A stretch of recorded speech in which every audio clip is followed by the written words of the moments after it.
Runtuhnya rezim Bashar al-Assad membuat Israel juga was-was. Zionis khawatir senjata canggih pemerintah Suriah dipakai pasukan pemberontak yang menguasai negara tersebut, sehingga IDF mengerahkan jet tempurnya untuk memusnahkan senjata strategis itu.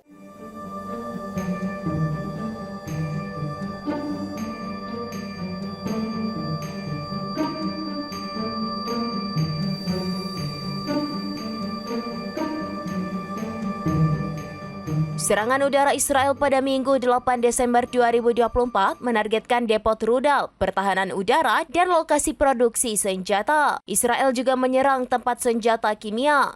Sumber pertahanan Israel mengatakan puluhan jet tempur IAF menyerang sejumlah target termasuk senjata strategis.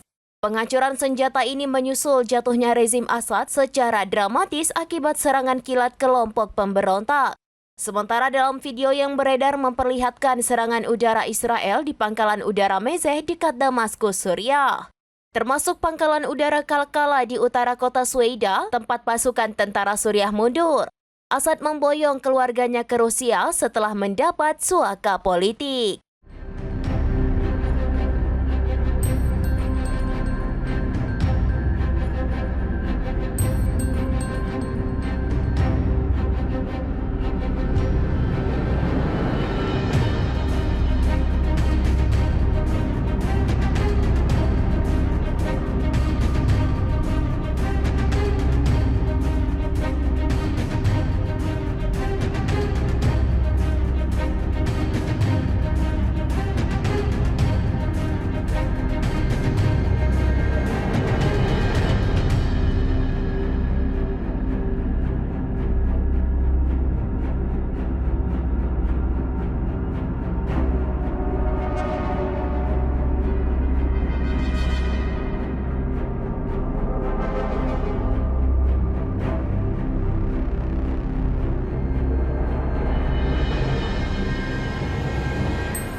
Demikian informasi terkini Syedaralun. Saksikan terus informasi lainnya. Jangan lupa like dan share seluruh akun serambinews.com.